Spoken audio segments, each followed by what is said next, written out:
Hi, everyone. We're just going to wait a couple more minutes. We got we started broadcasting a little bit late, so I'm just going to wait about another minute to let people come into the webinar, and then we'll begin and we can get this launch started.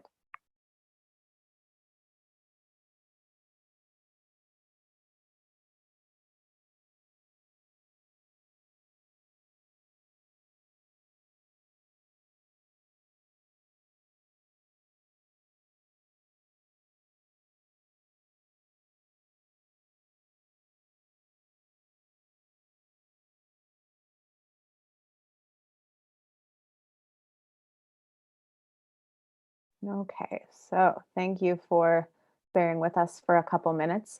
Welcome everyone, welcome audience to this Montana Book Festival event featuring the editor and the contributors to Basalt number 15. This is a launch and it's celebratory for, I'm going to grab my issue here, number 15, this beautiful issue. This event is sponsored by Arts Missoula and is, of course, being held in partnership with Basalt, a publication of Eastern Oregon University. My name is Lauren Korn. I'm the director of the Montana Book Festival. I am zooming in from my office in the Mountain Press Publishing Company building here in Missoula, Montana. And for those of you zooming in from outside Missoula, including many of our authors who are reading this afternoon, I encourage you to let us know where you're zooming in from. Just throw your locations into the chat. A few logistics before I hand things over to begin this event. I'd like to invite you attendees to submit any questions you have for today's authors via the Q&A at the bottom of your screen. The questions will be addressed at the end of the reading. Feel free to use the chat function to talk amongst yourselves while the event is taking place, just to throw out your cheers for the wonderful works being read. And on the back end of things, Barbie Beaton, an MBF volunteer, and I will be monitoring the Q&A and the chat for any logistical questions you might have during this event. We have many folks reading today, so instead of reading through the bios now and introducing people, I'm actually just going to throw everyone's bios into the chat as they are as they take their turn reading.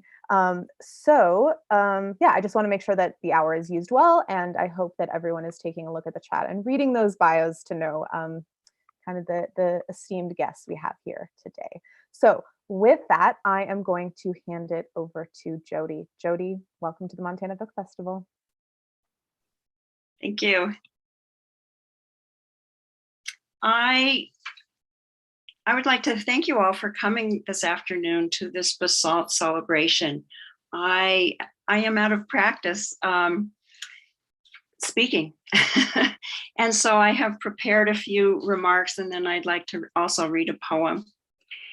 David Axelrod and I are so pleased to be showcasing some of the writing and artwork from volume 15 of Basalt.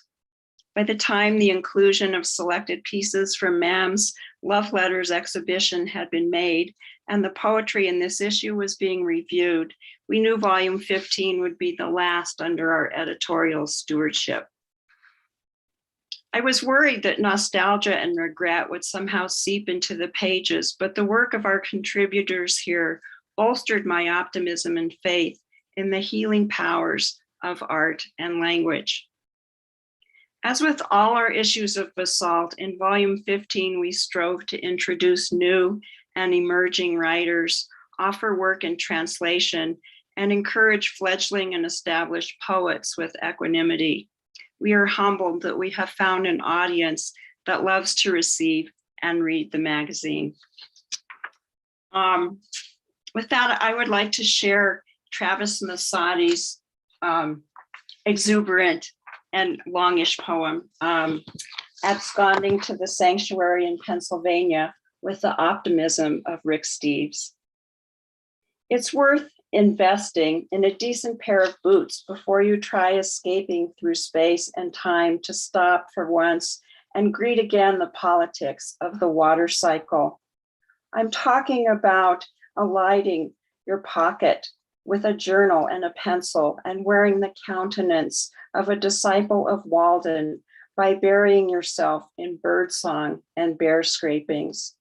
I'm talking about rainbowing in the morning by Niagara's many falls before pushing highway crews through and beyond the bustle of cities until you viola upon a dirt road, dipping its swerve into juniper dapple, falling upon shingles laden with mosses and fairy sprout mushrooms that beard this historic Watrous Lodge. I'm talking about the footpath uphill from Lackawanna Lake's pristine, flat, and rowable face, far from the choked stacks and forever post-industrial ennui of Scranton, PA. I'm talking about ditching the family as they drift perchance into afternoon nap to trundle down to the dock under the halo of a black umbrella, and with each nettled step forward over rivulets running to meet the carved out body of lake, you must work to change yourself to the liking of the place. You must leave behind hand-wringing and derivative actions and create ripples from your center like the dimpling of raindrops upon a lake that you're finally able to see, clear to the bottom in most places so the fish can look up at your wavy form as though you were an old friend coming to visit. Look at you up there. You look like the washed out ghost of youth gone by, like an opaque window separating the factory floor from sky. You better grab an oar in each hand and remember that a splinter in your thumb is a muse worth asking to dance. And before your family wakes or the phone in your pocket calls you back to some ordained task of scatological import, be militant now. Let the rain soak through your clothes as you create those little succulent eddies with each stroke against the fulcrum of oarlocks, and get as far away from the shore as you can before you make the honest mistake of looking back. Thank you.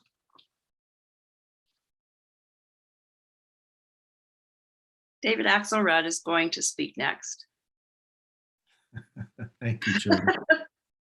That's such a Travis Massotti poem. He's such a maximalist. So I want to thank Lauren and everyone who's joined us here today. We've really we've enjoyed publishing this magazine since 2005, and the publishing it, the getting it out to people, that's the best part. All the machinations behind, they're more aggravating. They keep me awake at night sometimes. So this is our last issue, and we're passing it along to a young colleague and our students. That would be Nick Neely and our students in the MFA program. So the magazine isn't going to go away. I'm going to read a poem by Karl Planck, and then I'm going to read a very short one by a young writer named Lynn Domina from northern Michigan, Upper Peninsula, Michigan. But Karl is a religion professor at Davidson College, and we've published his work before. This is called Awaiting Rain. You said, she taught about rain, how to tell it was going to fall from the earth scent that hovers fresh before a storm, and the ways leaves turn to wave the lighter underside of their blade, coaxing drops to descend and then rise through root and vein to meet thirst. Before rain, she said, you will stop in mid-step to wonder that you smell wild lilac and maypop traveling on the breeze that blows from Breiniger's field. Pay attention to mating frogs when they croak louder, she said, to pine cones when they fold their scales inward. These are signs of what is to come, as sure as the sky's lust at sunrise and the moon's ring of light the night before. I said, It seems she means we have no reason to be surprised. We might prepare. That's not it, you answered, insisting the fragrance of the passion flower is sweet and the dawn red, beautiful.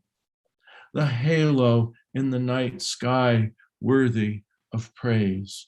It's not about the rain, but what is prior and the waiting, which I love, you said. And this is another, just a very small lyric poem, but it's also about the sort of edge space. It's called November Repetition, and the poet is Lynn Domina. All I see, I've seen, snow smudging these mountains, light sliding down their western slopes, even one oak blazing orange so late in November, its leaves moist with light, lifting, nearly floating away, luminous beside empty limbs, maple, elm, ash. I've seen and seen this world's patterns in slight variations, disguising repetition. And so why now, blunted by so dull an afternoon, do I feel myself aloft, aflame, incandescent? Thank you so much on behalf of Carl and Lynn. And I would ask if Shann is available to read next.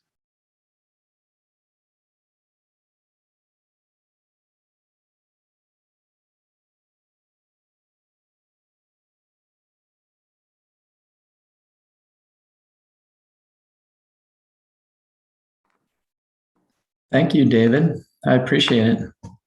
And appreciate all the beauty and gracefulness and generosity that has come from Basalt, and how all of us have followed it for many years and will follow it for years to come. So thank you for that. And I'll be reading a poem that has 3 sections, all from Montana. The first section, God of my abandonment. When I was a boy, my father performed what I thought to be ugly work with his hands. From the body of our old bird dog, he removed ticks the size of garlic cloves, dropping them like dark coins into a bucket of gasoline.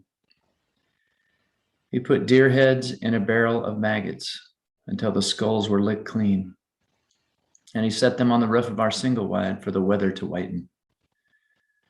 Before they were beautiful, they were desolate. He shook my brother in the cage of his hands so the bones went and the face swelled, and I looked on as a fool looks on disaster. We never knew love, my brother and I, until we grew old and found ourselves at our father's bedside, him holding our faces in his hands, kissing us and kissing us. 2, God of my fear. You knew the tree had survived lightning, been hewn in 2 and fallen the year before I saw it bent from the base. The black trunk half quick, the tree both dead and alive. But what had hewn me, hacked some of the business from me, was the reality of that aspen on the ground at 9,000 feet in the valley above the valley of the wolves, still putting its arms high, flaring gold leaf medallions over me in a shout of love. My wife healed my unutterable hatred for my father. It was the color that made me sit among the branches, let the light brush my face. With the same radiance, she still touches my lips before we sleep, before we pray. And 3, God of my illness. The illness was that I was always in pain, and the pain made me ravenous. Hungry, I had a terrible need working a wedge in me until I split people from me like bitter wood made to burn. Have you ever seen a mountain on fire at night? Noticing my ailment, especially how it accrued, my daughters worried me. They worried me so, staring at me like creatures of a barbed creation. My hands were made for violence, I thought, but they knew otherwise. When I got out of the car to pick them up from school, they came to me, sidling their faces into my ribs, quietly putting their arms around me. Thanks, and we'll go to the next person. Thank you, Shann. That was lovely. What a moving poem. 3 poems. The next person speaking is Tami Haaland.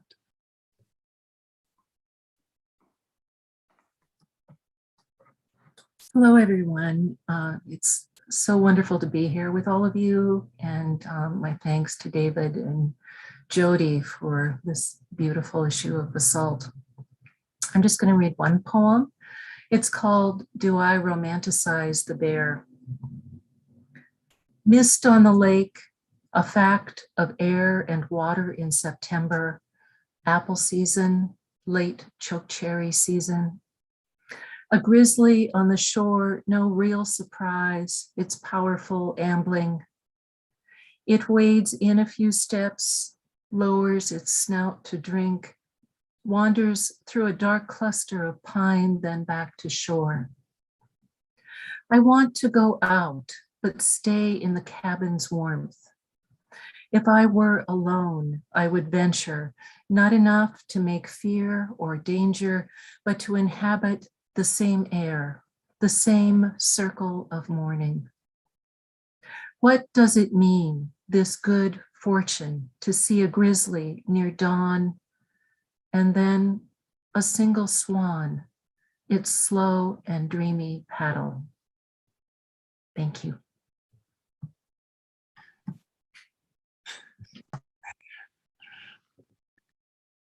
Thank you. I think I know that lake. And Lord knows, we haven't had too many bears around here yet this fall. I'm sure they're coming soon. Stephen, you're next. And I look forward to hearing from you. Please take it. Thank you, David. And I wanted to thank the book festival and Basalt for putting this together. And oh, great, there's a wonderful George Longfish image. Thank you for putting that up there. Just to preface this reading, I just want to read my love letter to this piece of art, this object. And I worked at the museum as a curator there for 24 years. So I saw a lot of this collection developed and accessioned. A lot of this work accessioned. And the growth of the collection. And I do get emotional when I see the objects, almost all of them, and think of the many relationships that I treasure related to the collection and related to the artists that have been so generous with the collection. And I wanted to thank the Missoula Art Museum too for helping develop this project of developing love letters for art. So, and this is my love letter to this piece. They allowed me to select a piece out of the collection I wanted to write about. And so anyway, here it is. Here's my love letter. Dear Modern Times, how do I love thee? Let me count the ways. I have always loved you from the first time I saw you. While my feelings sometimes change over time, my love for you has only grown stronger. I love you for your candid, straightforward honesty. I'm a sucker for a triptych and the historic associations that come with them. I love that there are no wasted marks or wasted words, and that you are truthful and realistic. I love you for simply stating the facts and not sidetracking. I've come to read you as conveying George Longfish's life experience. You help explain the way a dominant culture casts a long shadow, not sensitive to self-actualization, and at times alienating a person from their own culture. You expressed how colonists have changed the indigenous people's way of living. I was fortunate to be able to spend some time with George Longfish when he was passing through Missoula shortly after Modern Times was generously and selflessly given to the Missoula Art Museum. Longfish's journey has been long and challenging. This is reflected in Modern Times. In 1972, the graduate program in American Indian Arts at the University of Montana was founded and managed by Longfish. He left after 2 years. Since that time, he has had an illustrious career. Technically, the print is beautiful. I love the flawless multicolored lithograph produced by the Brodsky Center for Innovative Editions. Longfish currently lives in South Berwick, Maine. He also has a studio at Rollingsford, New Hampshire. I love you, Modern Times, and I thank you, George, for a lifetime of inspiring and honest, candid work. Keep making good trouble. Thank you.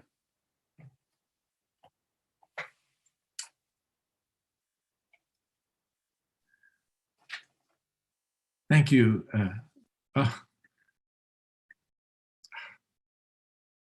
Thank you, Steve. I apparently can't press a button.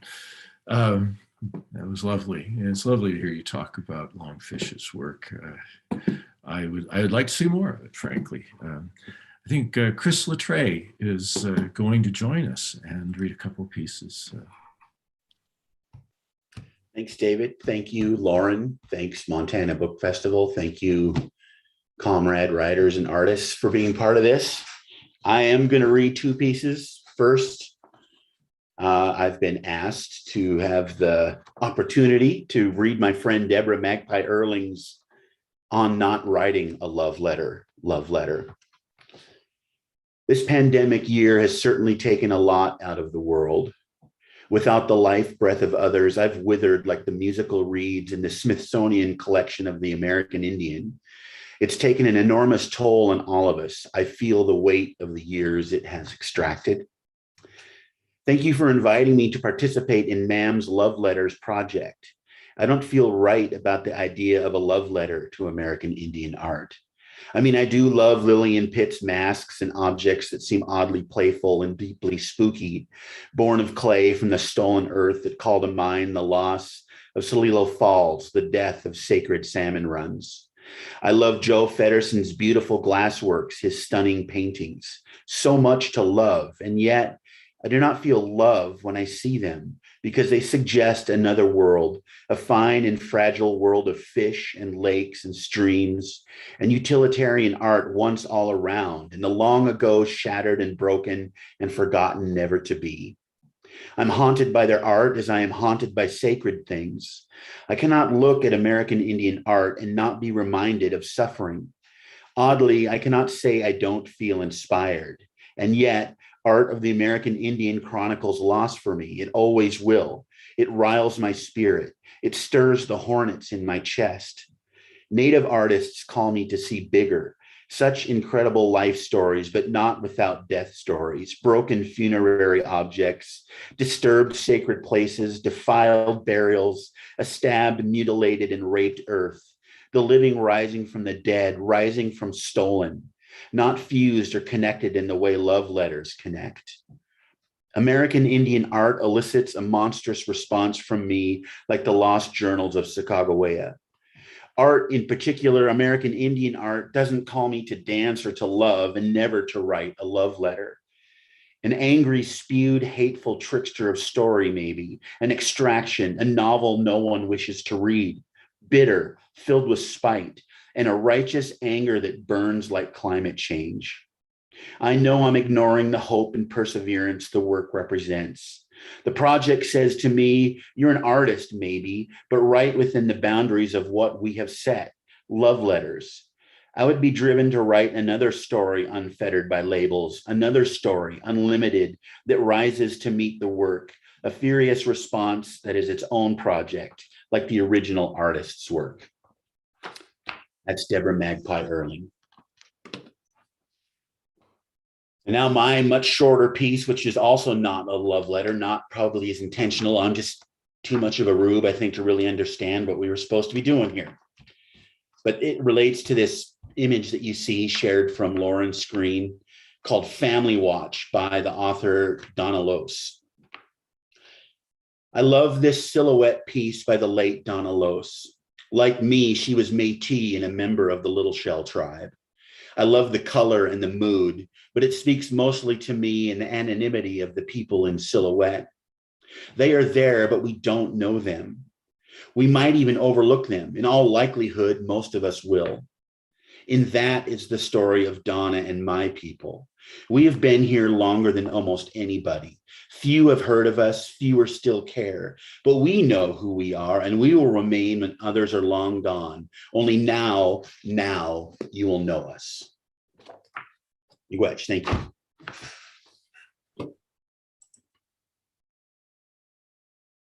Thank you. That was lovely. Brave to take on Deborah's letter. But I have a lot of admiration for that painting that you chose, and I would encourage everyone who is listening today to look up the artist, read about her life. She had a very interesting one and a fascinating person. David Moore is going to join us now and read as well.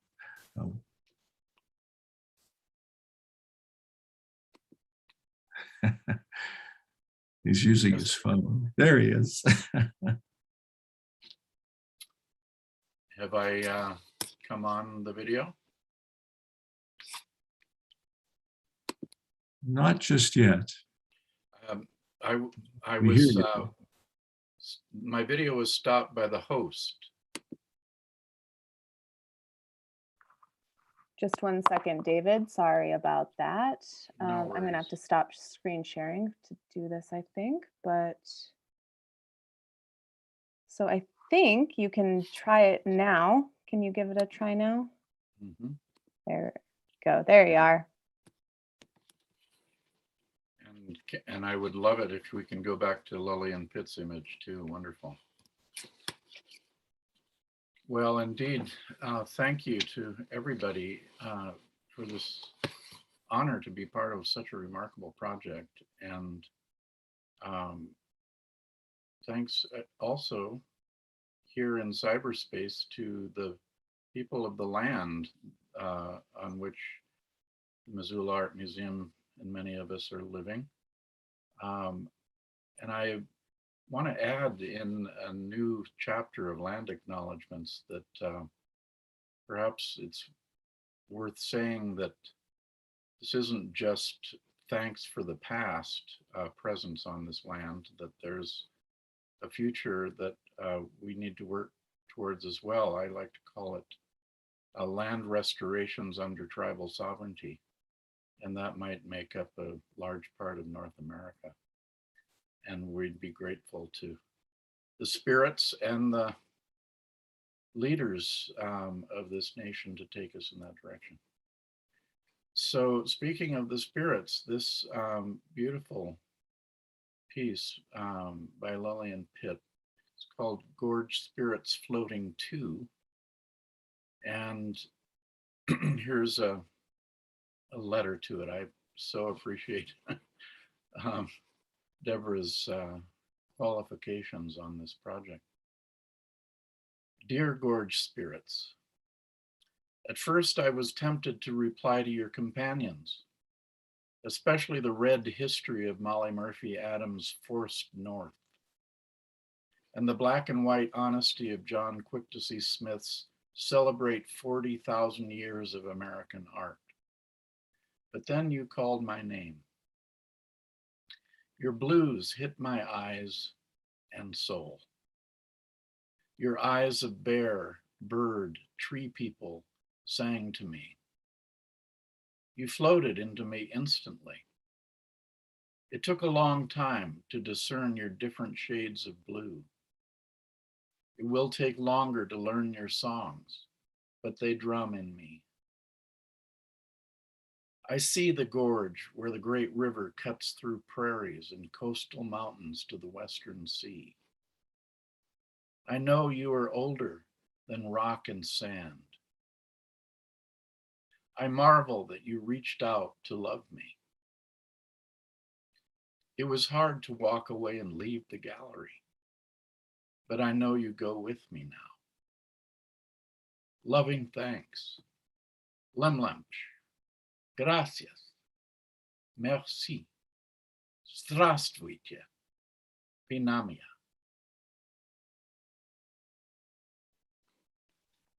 Thank you. Thank you, David.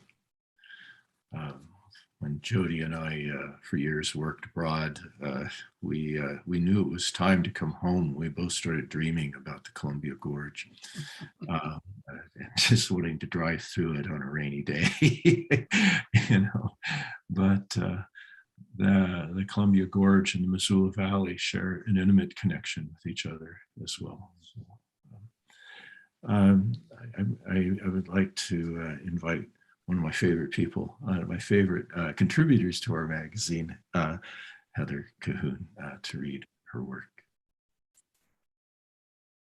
Thank you, David. Yeah, and just thanks to the MAM, to Basalt, and to the Book Fest. I thought this was such a neat project to be invited to participate in.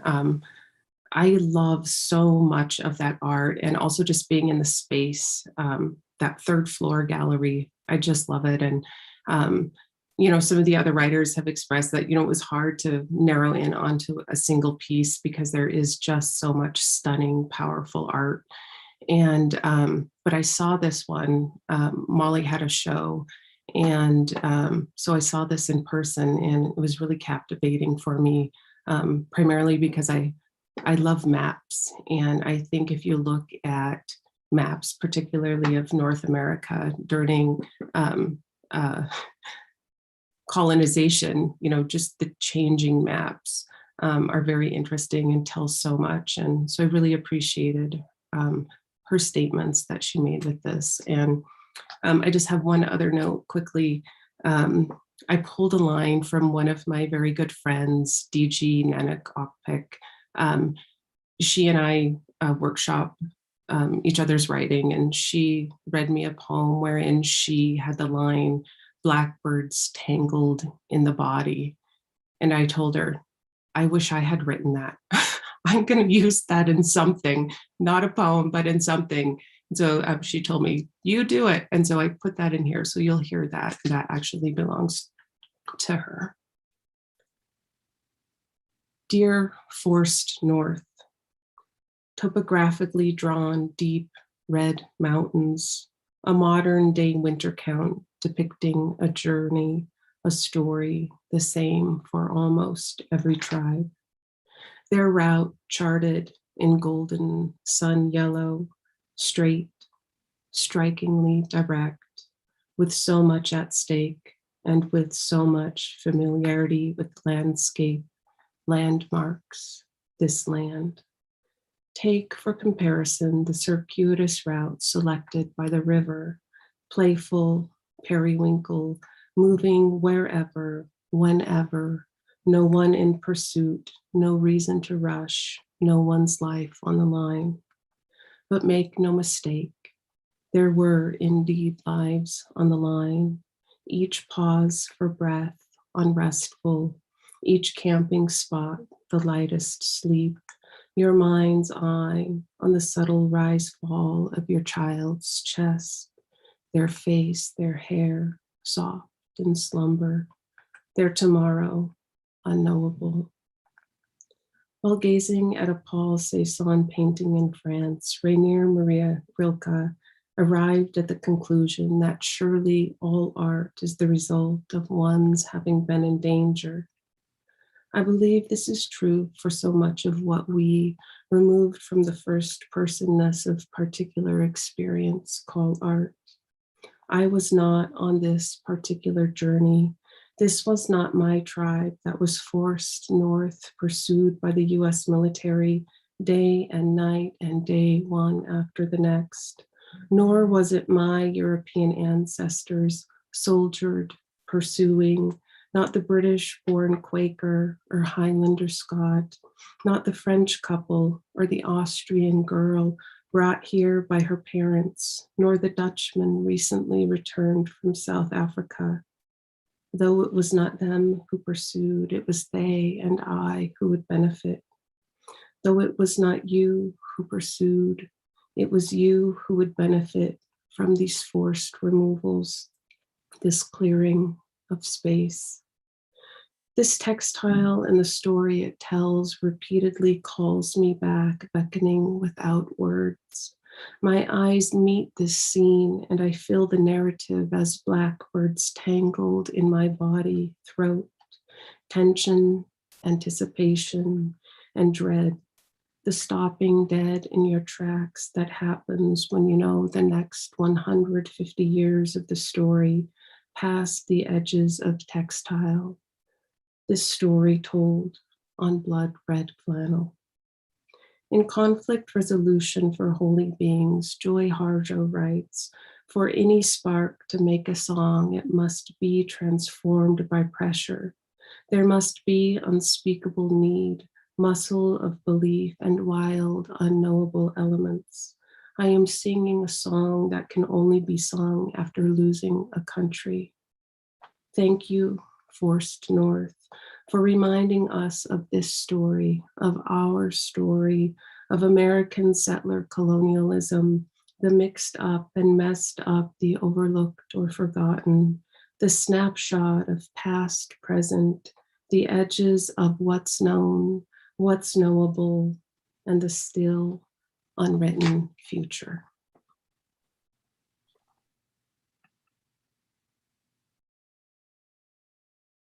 Thank you. That last line is so evocative of what David Moore said at the end of his talk. I'm going to welcome our dear friend, Melissa Kwasny, who is going to finish this reading. So please, Melissa, you are here somewhere. Where has Melissa gone?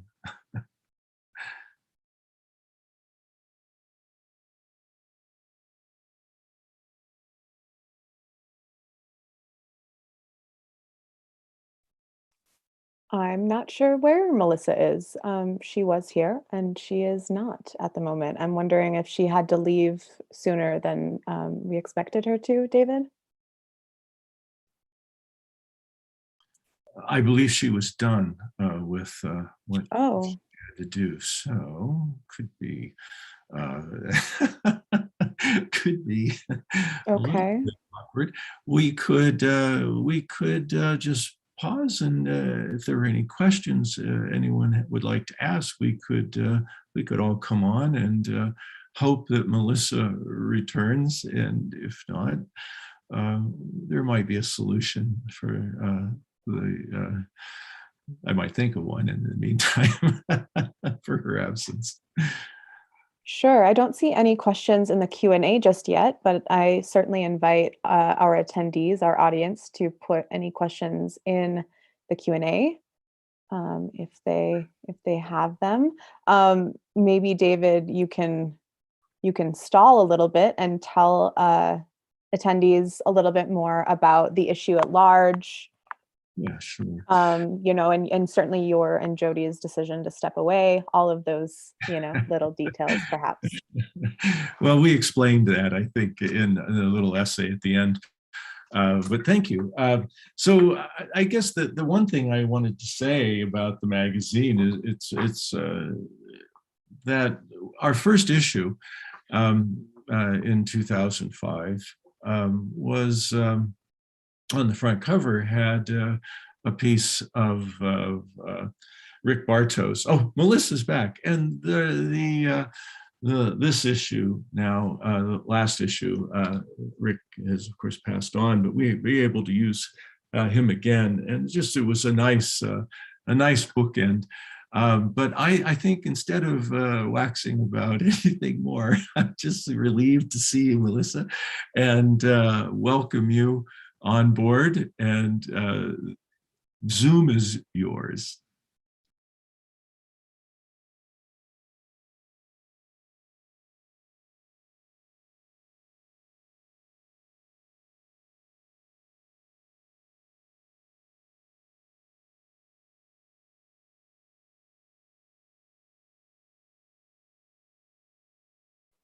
Did we lose Melissa again, unfortunately? Thank Oh, nope, there you are. Thanks, Melissa. Thank you. Thank you. So sorry. I actually had an event at the Missoula Art Museum earlier, and I'm from out of town, so I came over to the library, and I'm Zooming from there, the beautiful new Missoula Public Library, and I got kicked off, so I had to restart everything. So my apologies. I just wanted to say a few things. Thank you for Basalt. Thank you, David and Jodi. It's been a marvelous journal that has published not only great literary work, but some of the best artists in Montana and the region, and really beautiful reproductions that we don't see in many literary journals. Also, the quality of the artwork featuring some of these wonderful artists, Sandra Del Pagetto and Nam Parsons, and now this project with the Missoula Art Museum. I want to thank Brandon, who is the senior curator at the Missoula Art Museum, for dreaming up this project of love letters to the collection. The Contemporary Native American Art Collection at the Missoula Museum is one of the largest and finest in the West. And I feel really such a privilege to have been able to view it with my partner, Mandy Smoker, fellow poet laureate at the time.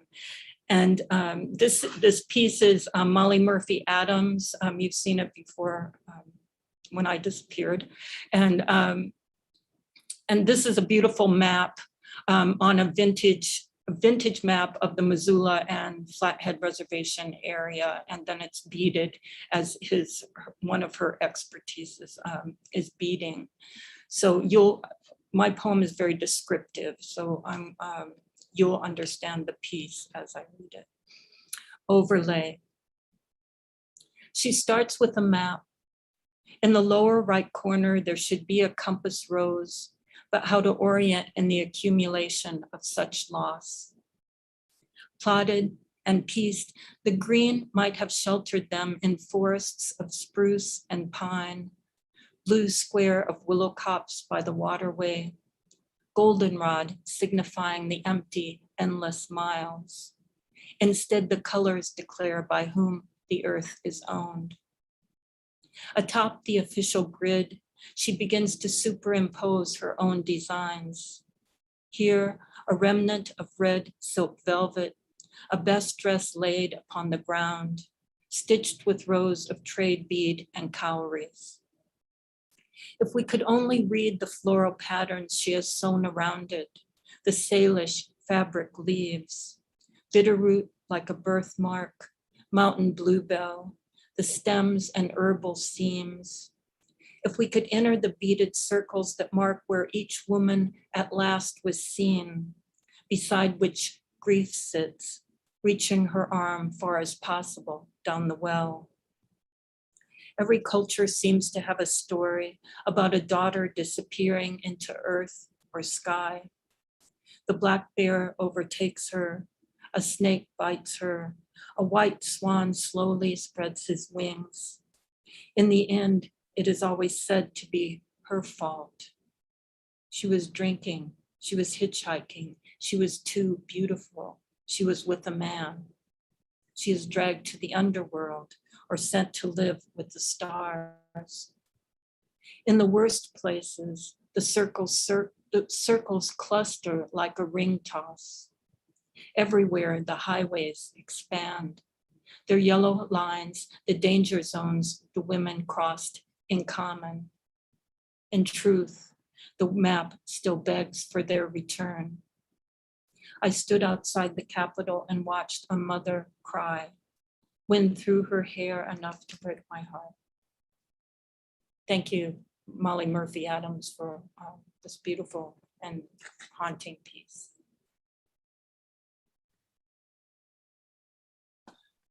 I was going to ask Melissa if you wanted to read Mandy's piece as well, but I'd be honored to. I'm glad to hear that. Thank you. The subject of this map, of course, is places, the circles map, where Indigenous women have been assaulted or disappeared or murdered. And Molly donated this piece to the Missoula Art Museum. Has personal significance to a lot of people. And here is Mandy's poem in response to it.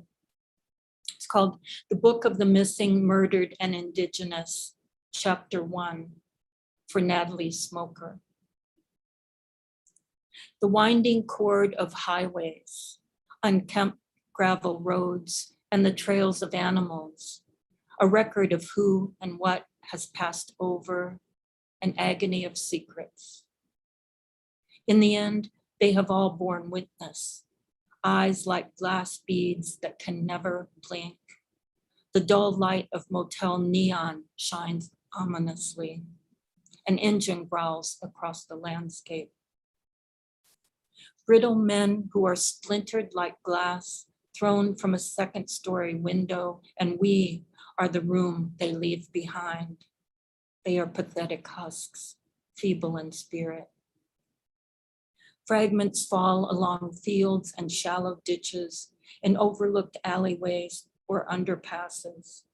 A cold, empty breeze rising from the debris, the first and last moment of her.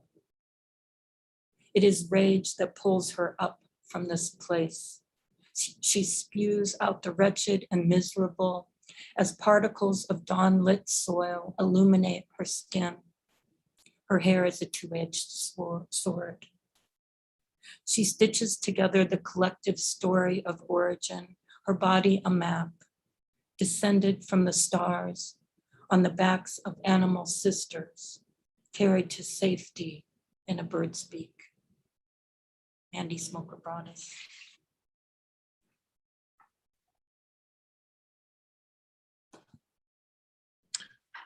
Very good. Very good work. And I am so happy that happy maybe is not quite the right word, but I'm still, this work is in the magazine. And, that's a good place. It'll continue to have a life as it should, as the subjects should as well.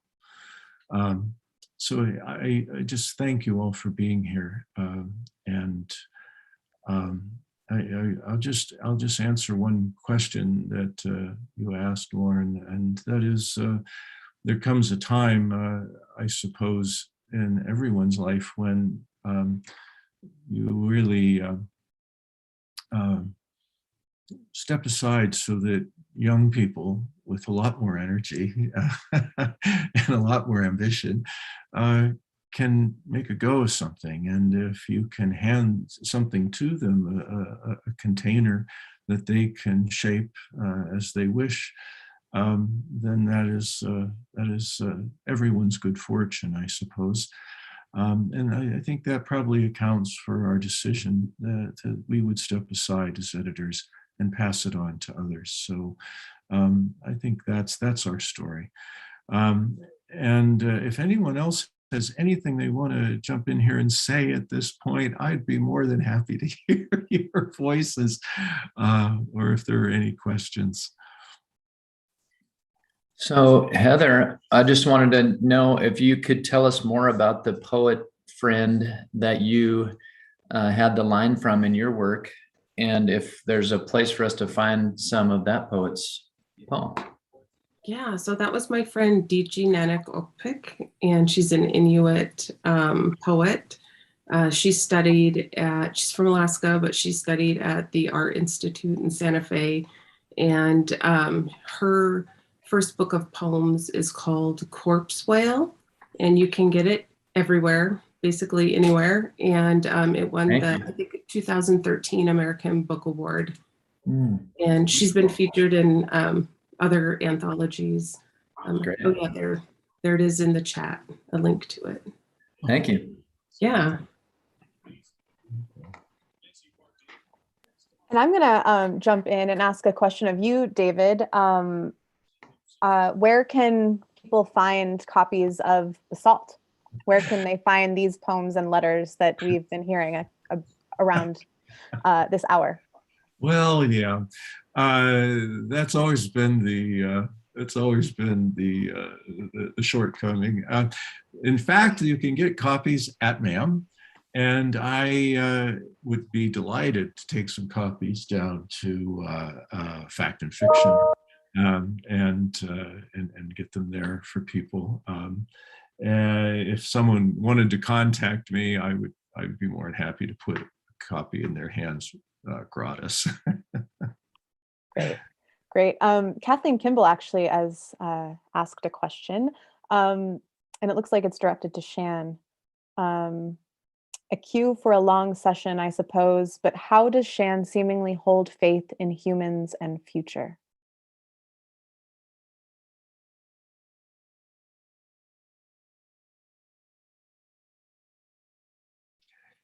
No, did we lose Shann? Oh, no, there we go. All of this clicking around, sorry. That's such a nice question, thank you. And I do think that's a tender and precarious holding. So, I think a lot of us have looked into our lives, our personal, organizational, national, nation to nation lives here in America, across the world. My own family has, both committed genocide and received genocide, specifically recently Germans to the Czechs in World War II. So I think I'm always sort of trying to listen to and ask questions of this idea of unconditional violence and ultimate forgiveness. So thank you for your question.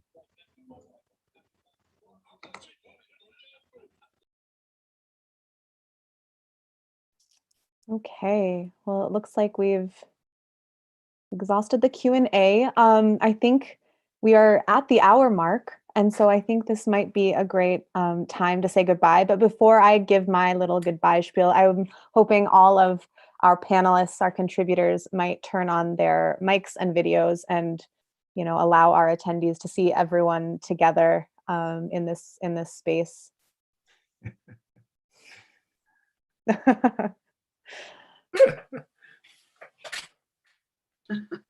Thank you. Thanks, everybody. Yeah, a big thank you to you, David, for bringing all of these folks together, Jodi too, and to all of these writers for joining us today and reading their letters and poems and reading others as well, so that there are further presences in this space. Thank you, audience, for being here and asking questions and just being a wonderful listeners, I suppose. Thank you to the Montana Book Festival's event sponsor, Arts Missoula, but also thank you to Basalt and to the Missoula Art Museum, who I didn't mention at the top, but who has obviously a really big hand in bringing all of these writers and artists together. Just to reiterate what has been going on in the chat too, you can eventually find this lovely issue of Basalt number 15 at Fact and Fiction Books and at the Missoula Art Museum. If not, you can always reach out to David to get your hands on it too. So David, I'm going to let you have the last word here, and I just want to thank everyone for being here. Well, thank you for everything you've done, and not just for this group of people, but for all the groups of writers you've brought together in the last couple of weeks. And I think I understand the kind of anxiousness that you probably had to live with the last week or two. So thank you for doing such a fine job and being here for us. We really appreciate it. Thank you so much. And thank all of you. Thank you. And of course, we thank you, and it's Thank so wonderful to see everybody. Good to see you all. Yeah, finally. Yeah, I know, that's right.